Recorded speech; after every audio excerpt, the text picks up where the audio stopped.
some things are hard to get out of your head. Not everything can be willed away. I'm the most fit I've ever been in my life at this moment. Wow. But it was hard work, and it was because I was like, let me come up with a solution to this.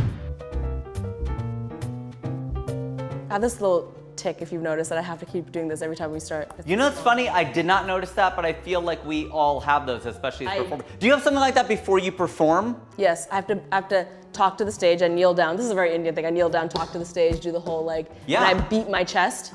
Okay. And then I do a very specific stretch. I don't know if the cameras can pan. I go like this. Can you get her? Yeah. Yeah, I go like this. You'll hear crack, then I go. Interesting. Because it's silly and also stretches me, but it gets me out of my head. So side stage, no matter how important and formal the event is, I don't care if there's like mad suits next to me, I'm just doing this with my butt. This kind of like shimmy kind of thing. 100%, yep. Can you summon your talent at will? I'm very good at turning on and off for sure. Okay. If I'm super tired, like I mentioned before, but I have to go on stage, I will turn that on. Yeah, just like with a fever. 100%. And when you said you learned something from failure with the family thing, you said the family stuff was in your head. Mm-hmm. Do you have advice for people of like how to remove that, like how to erect that barrier when some shit's going on in your personal life and you're like, okay, now I gotta focus. Is there something specific you can do other than, just mentally focus? Of course I can say, oh, get out of your head, meditate. I try to meditate all the time. But let's be real, some things are hard to get out of your head. Not everything can be willed away. And for that, I say the best solution to that is coming up with a solution to that problem. You know, that's and it sounds very simple, but if you're in that fight with that person and it's consuming your mind and you've meditated and you've done all that stuff, then make amends with that person. That's what you need to do. If you're struggling, like my fitness was a big thing for a while. I've never been fit in my life. I've struggled with it so much.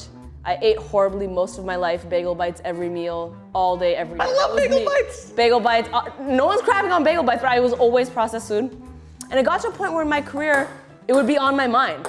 And I would not feel good. I would feel lazy and I didn't like the way my body would feel going upstairs. And it wasn't even about how I looked. It was more so about just the way I felt. Right. No meditation was making that go away. So literally I was like, oh, I'm not gonna will this away. Right. I need to come into a solution with this. And I literally, over the past 4 months, changed my whole diet, changed my activity level, changed just everything. And you're looking quite fit. Thank you. I'm the most fit I've ever been in my life at this moment. Wow. But it was hard work. And it was because I was like, let me come up with a solution to this because this is not something I'll be able to will away. This is a real thing that I need to address, right? Well, the willpower is sometimes it's not to be funny, but it's won't power, right? It's like, I'm not gonna eat bagel bites. Yeah, And for 100%. me, it was always easier to not do things than do things. Yeah. So instead of like going to the gym, it's hard, but if you're like, okay, just don't eat bagel bites, I'm like, 100%, okay, yes, I could just not do that. Honestly, almost all the changes I made were cutting things out. Controlling what I was eating rather than intensely working out.